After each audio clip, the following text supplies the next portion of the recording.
organizing the MoMO lectures and for inviting me, and also for all the great job you have been doing for the Anthromob network. So it's a pleasure to be here, and I will share my screen now with a PowerPoint presentation.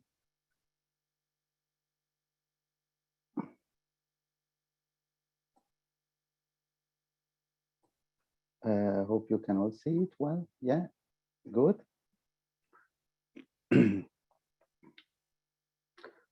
So I will start, and well, I timed it to last about 45 minutes. Hopefully it will be like that.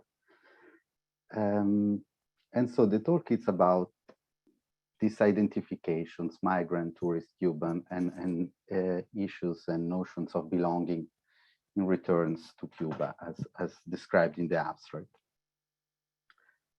I will start with a little consideration based on the field research I was doing among Cuban migrants in Barcelona in the last decade, where I came across several stories about return visits to Cuba.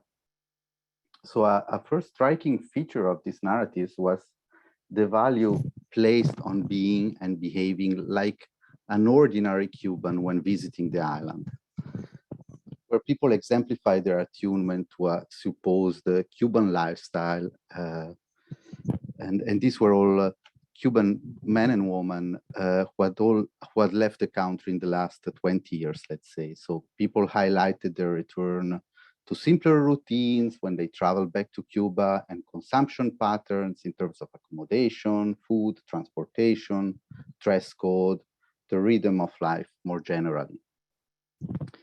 So it was about forgetting, checking emails and Facebook daily, and via these observations, they presented selves that knew and appreciated what it was to live in Cuba as Cubans.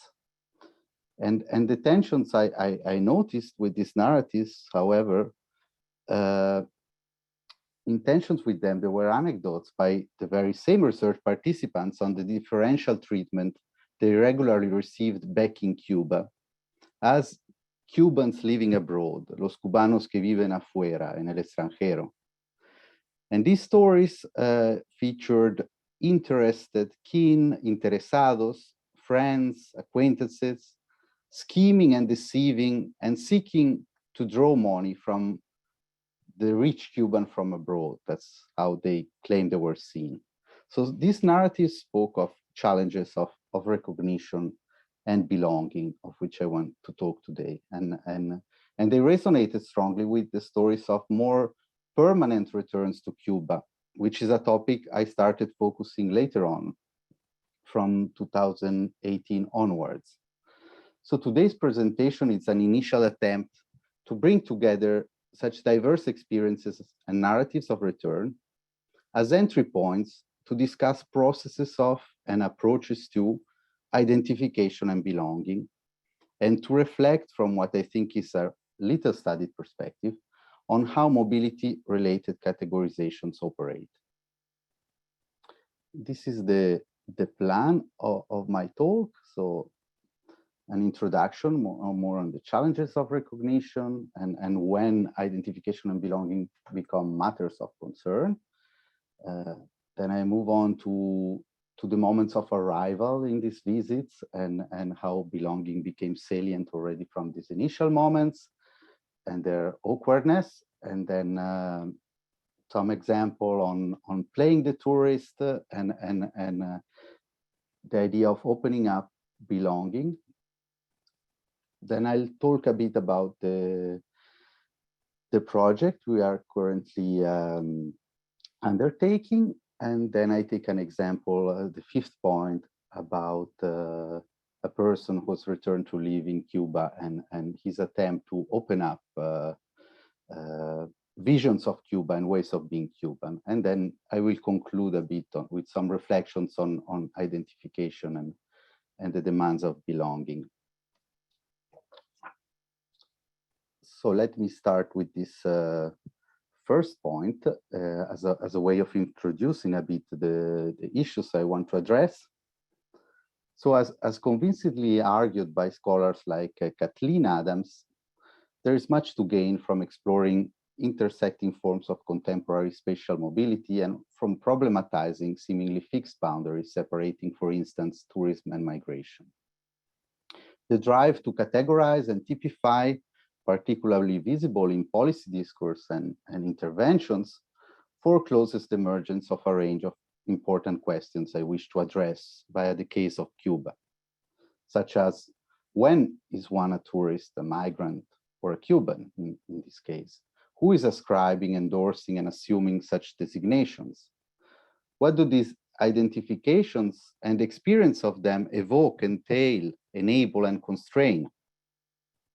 Looking at the purposeful emergence of such identifications helps draw attention to their situated qualities, expectations, and demands. And my broader aim is to contribute to a reflection on when, why, and how these categorizations come to matter, how they bring about or hamper certain modes of being and becoming, as well as the possibility of negotiating, resisting, and overcoming them. And I should say that I started looking at these issues because they mattered and preoccupied my research participants. And so they came repeatedly to the fore when discussing their returns to Cuba. Accordingly, my attention is as much on the very emergence of belonging and identifications as matters of concern, as it is on unpacking their concrete forms, contents, and effects. Here are some references on which I draw. So belonging has been the object of significant theorization in the social sciences, and I won't review the literature on it because it's huge. According to Peter Geschire, who draws on the work of Tanya Lee, we might be living in a global conjuncture of belonging, one characterized by the converging trend across the world of turning belonging into a pressing issue. Rather than dismissing such concerns with origins, culture, identity, and authenticity as spurious or analytically sterile, it becomes important to understand why and how they emerge and what they generate. It is time we move beyond interpretations of identity claims in terms of, I'm quoting, distress-driven attempts to impose order on an increasingly chaotic world, as René Sylvain criticized almost 2 decades ago. His critique of reductive and essentialist psychological readings helps denaturalize the significance of people concerned with issues of identity and belonging. Recent studies of indigenous claims and struggles, for instance, draw attention to related politics of recognition, rights, and the securing of resources. The issue of belonging has been addressed in relation to the intersections of migration, travel, and tourism. Scholars have shown, for instance, how some encounters act as identity sirens, I'm drawing on Kathleen Adams, whereby visits to homelands lead migrants to shift, challenge, or reaffirm sensibilities about their own identities. Migration scholars such as Gass and Hage have drawn attention to the stickiness of the migrant identification.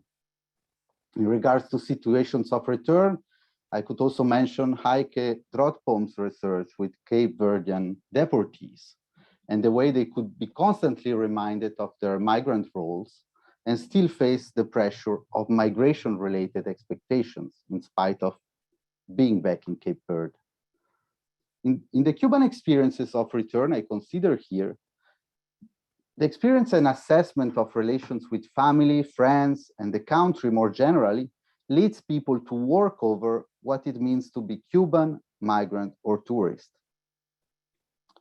The ethnographic material on which I draw comes from 21 months of fieldwork conducted between 2005 and up to a month ago in Cuba, mainly in Havana and the rural town of Viñales, as well as from over 4 months research in Barcelona since 2012. So moving on to the second point. When recounting their latest visits to Cuba, Cubans I met in Barcelona often featured the initial moment of landing in the country. At the airport, the first awkward encounters involved immigration officials, screening them and their luggage. These were tense moments, as migrants regularly carried gifts for relatives and friends, which could be inspected by airport agents. Legally, it's important to say that every Cuban citizen is required to present their Cuban passport upon entry, and during their stay is officially treated as a Cuban by the Cuban authorities, marking a legal difference in status from foreign tourists, no matter if you have other nationalities or other passports. Back from a visit to Cuba in 2015, Nando, a young Cuban man who lived for a decade in Spain, recounted when a custom officer found out he was carrying 2 mobile phones when he was only allowed to bring one by regulations. The officer intimated he should pay a costly import tax if he wanted to bring in his second phone. And that's when Nando lost his temper. Unwilling to pay or to leave the phone with the officer, he told us that he smashed it on the floor, determined not to leave them anything, as he put it. Better destroy it, Nando said, than giving them the pleasure of keeping his phone. Nando recounted this with his usual flair and passion, finding complicit ears in the other Cubans listening to him that night in a Cuban bar in Barcelona. And his narrative kickstarted a wave of complaints about Cuban officers and more generally, how the country treated people like them who simply wanted to visit and help those left behind. These were stories of envious locals, of discrimination and bad treatment that started at the airport and continued in bars, restaurants, and other places during the stay. Tragicomic airport stories kept our circle of bar companions busy for much of the evening, with several of Nando's friends complaining of being detained at customs for hours while officers checked their luggage, even as the same officers welcomed foreign tourists with broad smiles, ushering them through customs in seconds. People commented on the officers' palpable and almost obscene envy, clearly visible in their spiteful and intense gazes. And if you complain or make a scandal, they keep you there for hours, or they send you back where you came from, someone commented. Most agreed that it was better to keep a low profile, the advice being not to take issue with any of it. No coger lucha, don't get annoyed, don't get stressed by it. Ramona, a Cuban woman in her 40s who had been living in Europe for over 20 years, went as far as to say that when traveling back to Cuba, she left her brain in Spain so as not to get upset by the incongruities one must face. In discussing the mishaps of arriving back in Cuba, several migrants pondered the differential treatment that awaited Cubans on a visit, on the one hand, and foreign tourists on the other, while both were allegedly there on holidays. You are less than a tourist and less than a Cuban, summed up Nando. His reasoning implied that being a Cuban who lives abroad back on holidays generated an amount of envy and frustration that did not apply to foreign tourists visiting the country.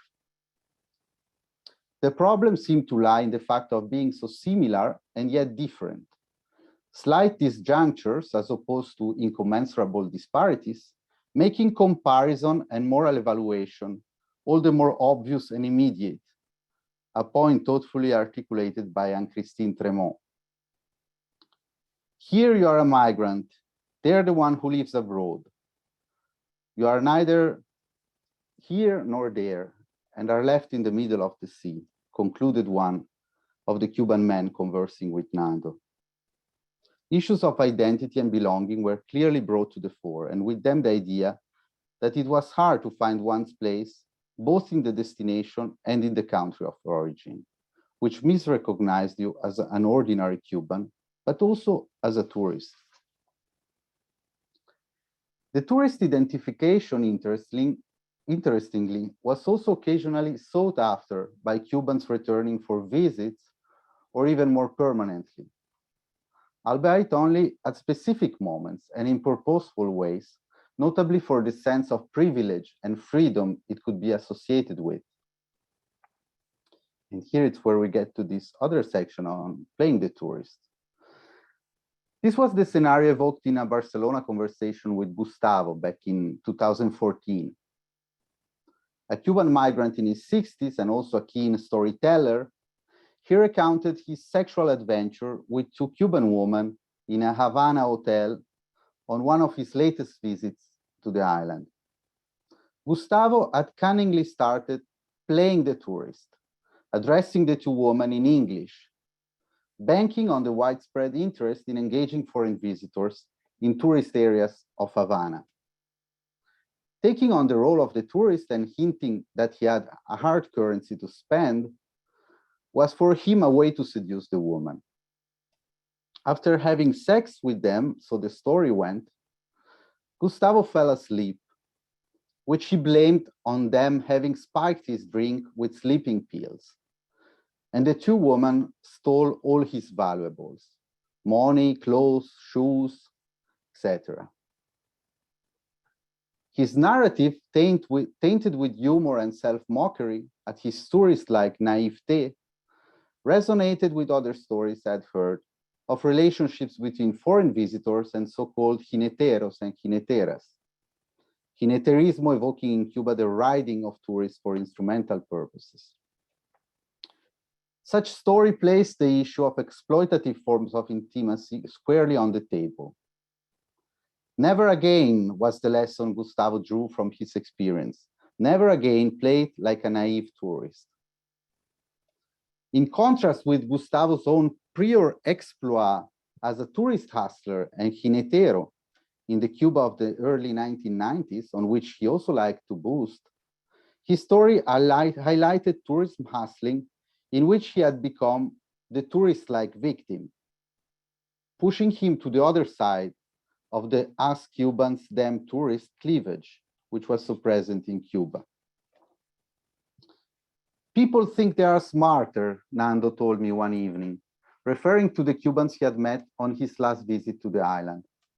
They see you as a euro with legs, as a walking dollar, a refrain typical among foreign tourists too in Cuba.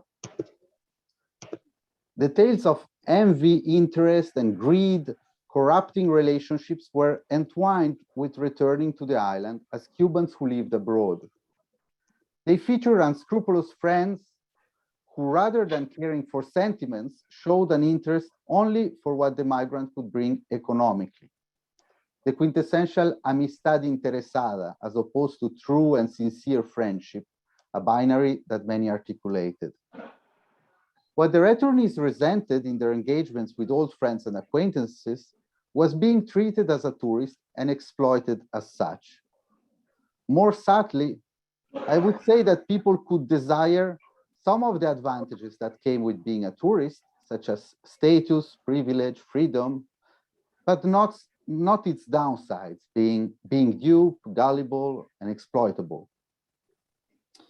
Pushing the reflection further along an existential approach, the impression was that what returnees valued in the tourist persona was the promise of a certain type of freedom and self-creation, the way it could seemingly open up unconstrained possibilities for being and becoming, an utopic quality that tourist scholars have uncovered since Nelson Grayburn's groundbreaking work.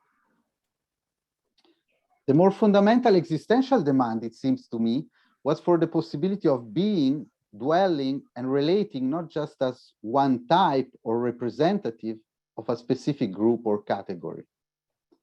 Uncovering such existential dimension, I find it useful to draw on Jared Zigon's recent reflections on disclosive freedom, what he calls disclosive freedom, which he describes as an openness to possibilities, free of the impositions and control of categories and normalization.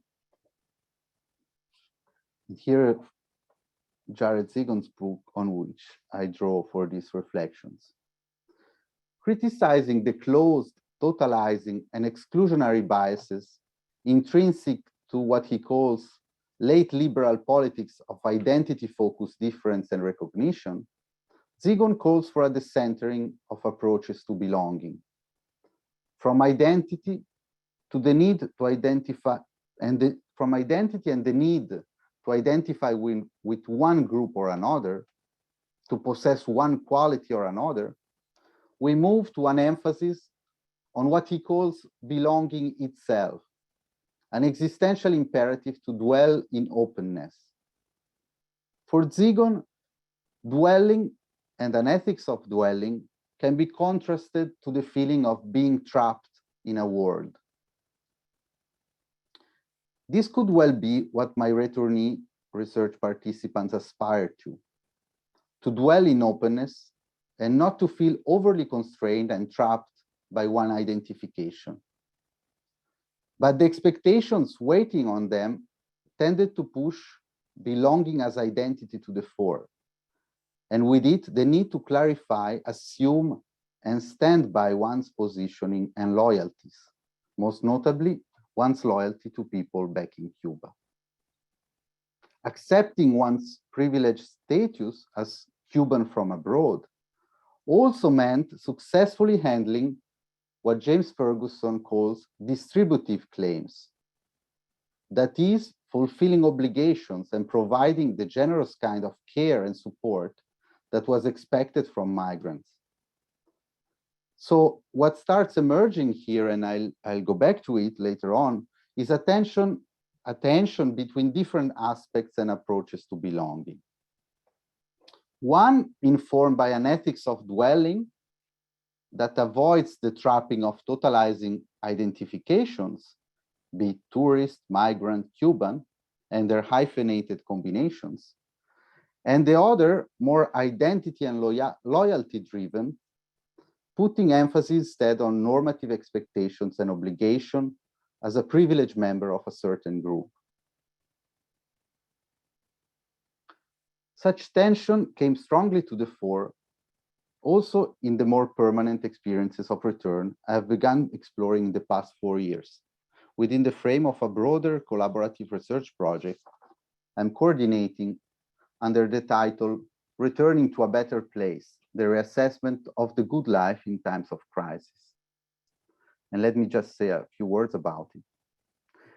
The project is originally intended to be a study of how ideals of the good life are articulated, reassessed, and related to specific places and contexts as a result of experiences of crisis and migration. The case studies chosen to operationalize these lines of inquiry focus on the phenomenon of return migration. They consist in an analysis of the imaginaries and experiences of return by Ecuadorian and Cuban men and women who migrated to Spain, were dissatisfied with their life there, and envisaged and carry out the project of going back to their countries of origin. A multi-sided endeavor, the research is currently designed in 3 sub-projects carried out in Spain by Elise Yalmarsson, Ecuador by Jeremy Voirol, and in Cuba by myself. And I'm happy to talk more about the project also in the discussion if pertinent. For now, I would just say that in the Cuban case, it was especially in the years 2014, 15, and 16 that several Cubans decided to return to live in the Caribbean island. Doing fieldwork both in Cuba and Spain, I could sense in those years a relative optimism as to the prospect of returning. On the one hand, many Cubans I spoke to were disappointed with how their lives were going in Spain. Economic conditions had significantly worsened in the years that followed the 2008 financial crisis. On the other hand, and after over 2 decades of relative economic crisis and stagnation, there was much talk of economic recovery and business opportunities in Cuba as a result of recent reforms encouraging private enterprise. This combined with a new migratory law facilitating exit and also returns. and with the Obama administration's rapprochement to Cuba, which seemed to mark a promising turning point in relations with the hostile northern neighbor. Some of my interlocutors in Spain were eager to test the potential of such transformations and explore the possibility of having a good life in Cuba, or at least a better one that they had in Spain. Such was the case for Lily, who had been managing a Cuban restaurant in Barcelona for over 20 years, but was now tired of the exhausting and unfulfilling life this had led to. She longed to move back to Havana and had been living there for about 2 years when we first met in 2019. In spite of the high hopes, good energy, and enthusiasm on her arrival, as we discussed her experience, Lily quick turned to the disillusionment with her family back home. Praised as the good daughter and the good sister when she was in Spain and sending monthly remittances, her decision to return had generated much discontent, notably as it marked an end to the flow of hard currency she had been regularly sending from Spain. Her assessment pointed to a common difficulty faced by migrants returning to Cuba, namely how to continue satisfying the high economic expectations and demands that their migration had engendered in the first place. All my interlocutors had left Cuba in the late 90s and the 2000s, at a time in which a peculiar Cuban expression known as tener fe held much currency in local parlance. Literally meaning to have faith, the word fe was used as an acronym for familia en el extranjero, suggesting that the key to a good life in Cuba was to have family living abroad who could send money, bring gifts, and so on. How to square such strong collective expectation for migration to serve as a pathway for a more prosperous life for people back in Cuba, with migrants' decision to return? Many returnees felt a strong pressure to continue making a difference upon their return. The alternative risked being judged a failure, un fracasso, a failure in migration, letting one's peoples down, friends, kin, and all those that had come to depend on migration-related resources. The sharing of resources could inform the evaluation of migrants as good or bad Cubans. As shown also by anthropologists studying socioeconomic relations on the island, principles of social solidarity and sharing are extremely valued in contemporary Cuba and can easily guide people's judgment of one another's character, ability, and virtue. The problem for returnees is that they were expected to share far more than average, due precisely to the fact of having been migrants. Why did you come back in the first place could be the obvious question, especially if you have nothing to show or share for it.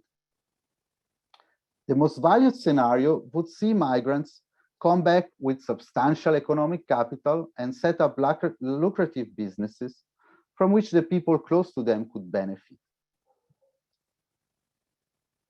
And let's move on now to the example of a Cuban man I name Roberto. In his 40s, Roberto had returned to Cuba 4 years earlier, when we first met in January 2019, after living for over a decade in Rome. Among the first things he made clear to me was that his return elicited much scrutiny from Cubans who had never left the island. The bluntness of his remarks took me by surprise when he told me, and here's some quotes, "The three questions everybody asks me: the first, when are you leaving again? The second, why did you leave? And the third, can you bring me with you?" So telling me he had no intention to go back to live in Italy, Roberto went on to criticize Cubans for mistakenly assuming that over there, allá, meaning abroad, everything was easy. È il sogno americano, it's the American dream. He explained that migration from Cuba that was economically driven. But so what, he added, you earn a bit more, and then, what then? Roberto's attitude in the numerous occasions we have had to spend time together in these past 4 years oscillated between two poles. On the one hand, emphasizing the uniqueness of his trajectory, his Italian experience, how it made him special and different from other Cubans. And on the other hand, downplaying the significance of migration in general, most notably the misplaced expectations and dreams of migration of Cubans who had never left the island. In his criticism of life in Cuba, he repeatedly singled out an aspect that had obvious links with his day-to-day experience as a returnee. This was people's excessive inclination for dependency, la dependencia. Roberto said he preferred l'autonomia, the autonomy people had in Italy, which he saw as more natural. I pay for my things, you pay for your things, he liked to say, picking up on another Italian proverb, patti chiari, amicizia lunga, which could be translated as short reckonings make long friends. Adding a gender dimension to the reflection, Roberto also mentioned that in Cuba there was too much pressure put on men by women, notably in terms of providing and paying for things. Struggling to find the right words, he said that he preferred the more feminist, egalitarian, and capitalist aspects of life in Italy. There's more freedom, if you get what I mean, he told me. Roberto took a certain pleasure also when some Cuban on the street mistook him for a foreign tourist. Something helped, no doubt, by his white complexion and his fashion style with his flowery shirts, eyeglasses, and sombrero. While he seemed eager to leave a margin of surprise and wonder about his origin, in his interaction with other Cubans, he also ended up foregrounding his being obviously a Cuban himself. I can hear him repeatedly stating as a matter of fact, I'm Cuban, I grew up here. Something that could also work to signal to other Cubans that there was no chance taking advantage of him, as one might do with a foreigner that didn't know how things worked on the island. One way or another, what clearly appeared was Roberto's fascination and absorption in matters of identification and belonging. Roberto also resented the assumption that as a Cuban and one that regularly hanged out with foreigners, such as me, he ought to be taking advantage of them. I'm not a jinetero, you know this, he repeatedly clarified. So he was not a tourist hustler. He was not after money in these engagements with foreigners. Roberto's effort, I suggest, was to open up the range of possibilities for being Cuban and for what life and relations in Cuba ought to be. The problem, he explained on several occasions, was that what it meant to be Cuban and what Cuba represented, not only to foreigners, but increasingly for Cubans themselves, had become way too narrow and limiting. A Cuba reduced to salsa, tobacco, y ron, that's the example he made, so salsa, cigars, and rum, with too many people just buying into such stereotypical touristic view of the country.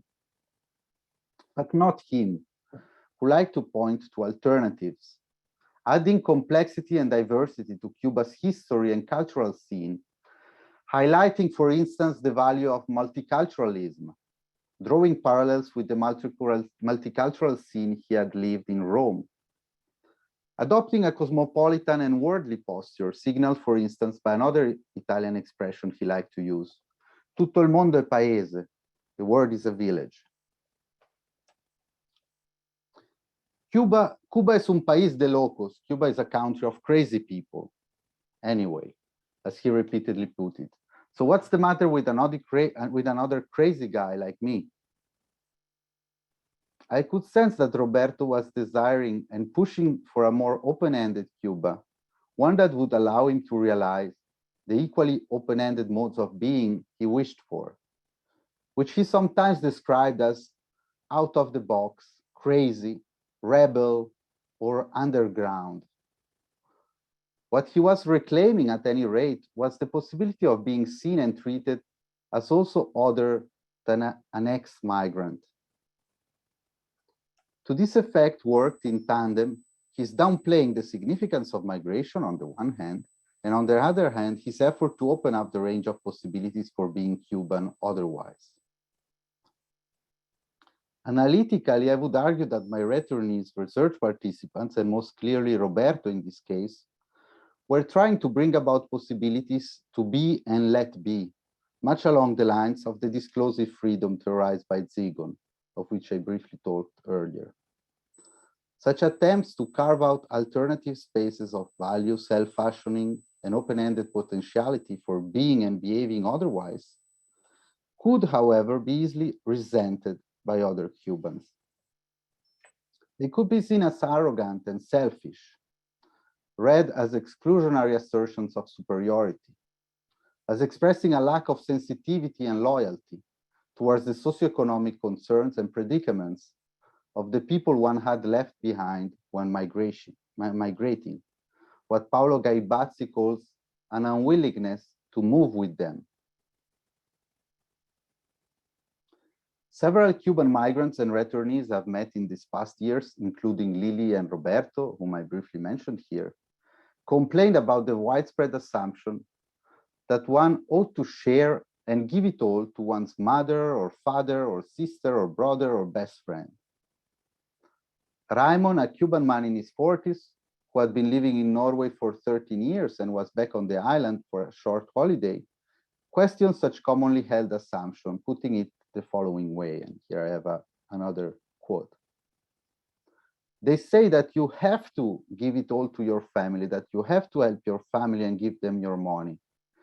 And if you don't do it, they say you are malo, bad. They're crazy. So I have to work in Europe, and all my savings I have to give them, regalárselo. Then you give them the money, and Raimon had remitted significant monthly amounts to his mother and sister for over 10 years. And they just sit on their asses and they don't do a thing. Others I met similarly resented the have-to nature of such demands. The fact that giving and providing could be seen as an obligation. The Spanish obligación transmitting, I think, an even stronger sense of duty, of necessity, of being inescapably bound to it. It's not that I don't want to help, several of my interlocutors explained, but I don't want to feel obligated to do it, thus taking away my freedom and discretion to do it the way I want to do it and to whom I wish to.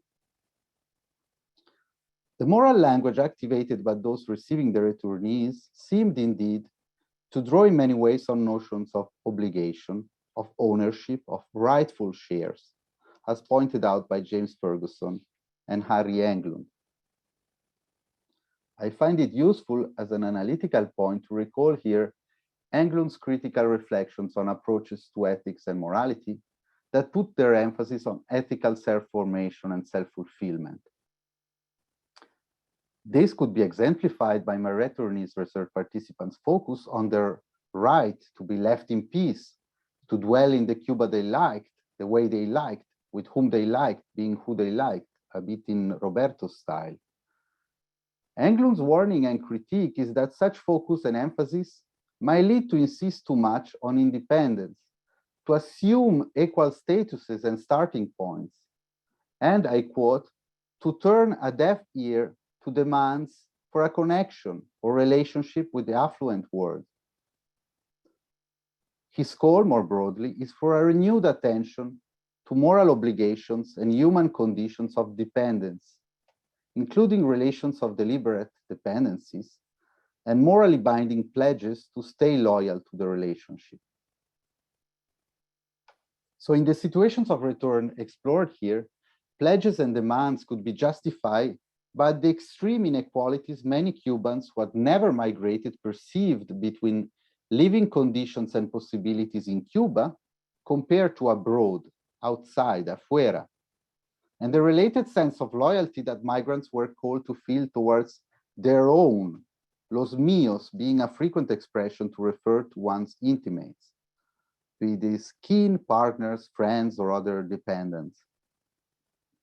So the forms of belonging prescribed to returnees did in this sense not so much emphasize the possibility to dwell in openness, but acquired instead a more conditional and possessive connotation, one calling for proper response to situations of dependency. The very same dependency that Roberto criticized in our first encounter, amplified by the privilege of having been a migrant. We can welcome and embrace you back would be the rationale, but you must make good by the promise of migration, the promise of bringing prosperity to the people you care for. Put differently and taking a more normative stance, we might argue that if a certain overdetermination of the migrant and what a good migrant ought to be and do was at stake, and despite the aversion we might harbor towards such reductionism and its disciplining effects, there were understandable concerns for such prescriptive identification to be foregrounded. These concerns were tied to a widespread desire to even inequalities between aquí here and allá there, and to do so via the mediation of a proper, successful migration. And so now I move towards a tentative conclusion.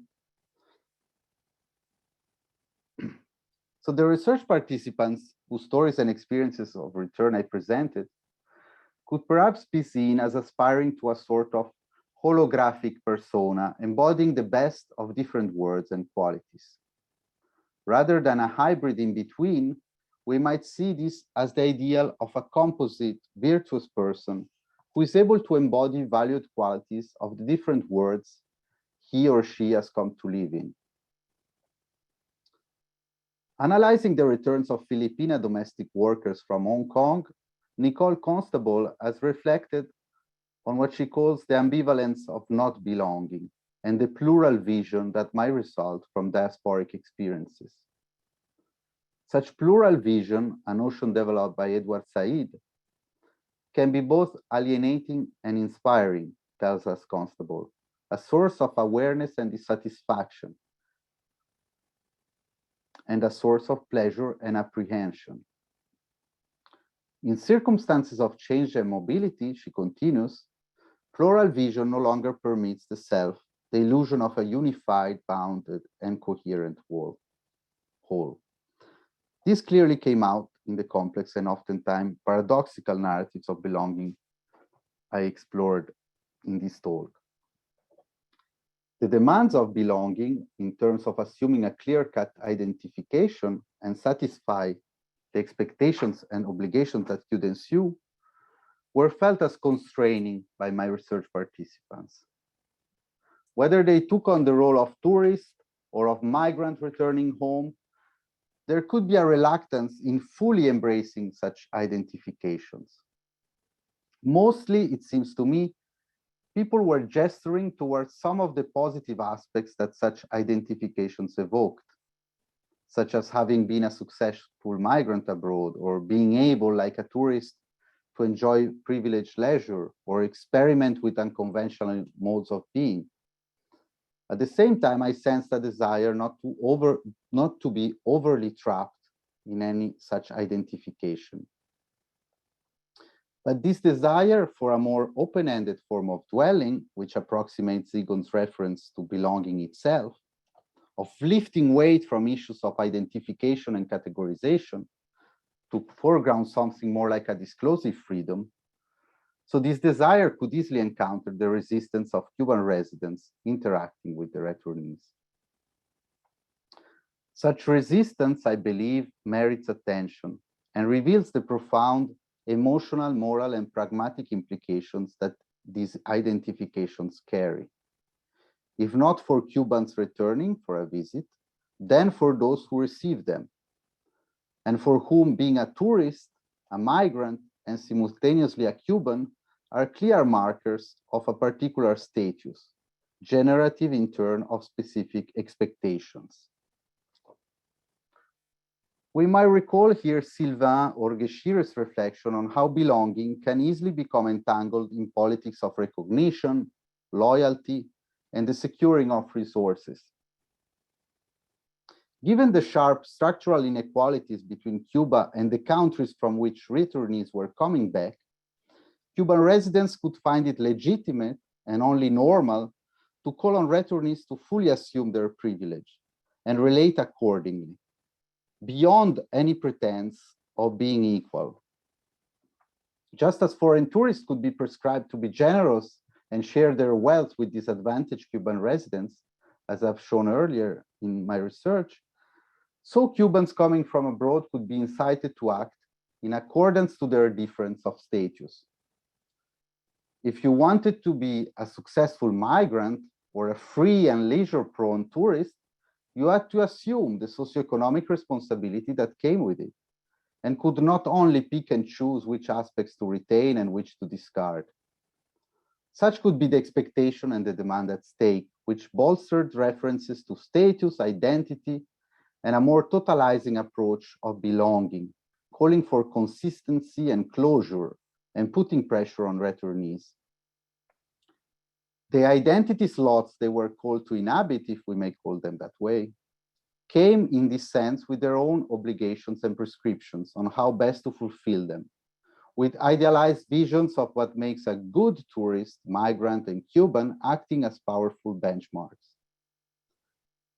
This we can see as a testimony of the grassroots salience and power of such categories and identifications, and of the importance of anchoring them in the local histories and relational contexts that color their meaning and explain their situated relevance and value. Some final remarks to conclude. Scholarly reflections on tourism, and all the more so on migration-related labels, have duly criticized categorizations for their objectifying, reductive, and disciplining features, and the way they naturalize difference, overdetermine behaviors, and constrain people's possibilities. We can think of the rightful appraisal of processes of so-called migranticization as criticized, for instance, by Janine Dainden, and their pernicious effects on how migrants are objectified, mistreated, misrepresented in public discourse, policy making, and occasionally also academic writing.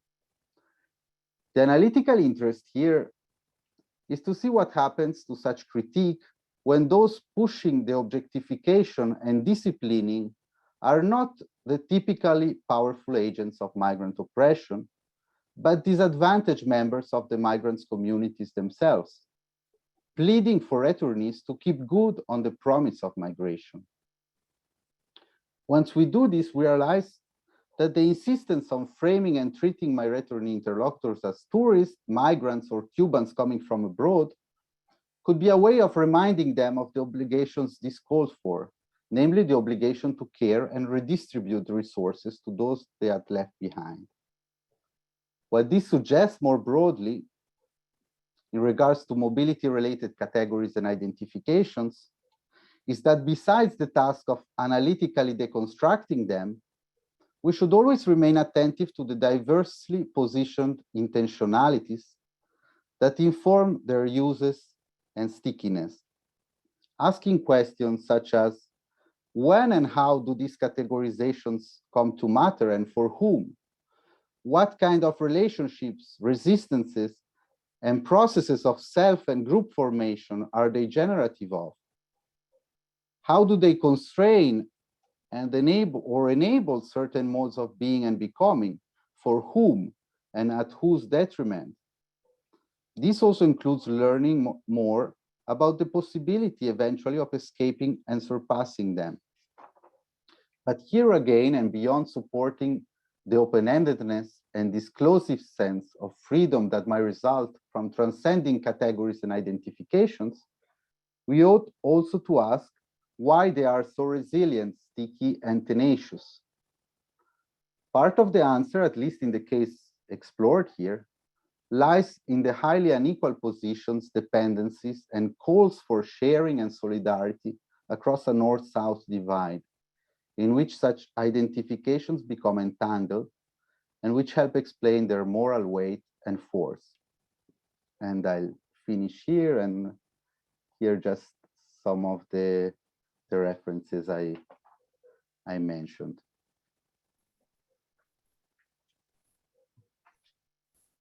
And I look forward to your comments. All this, it's a bit a work in progress, so I'm really looking forward to reactions.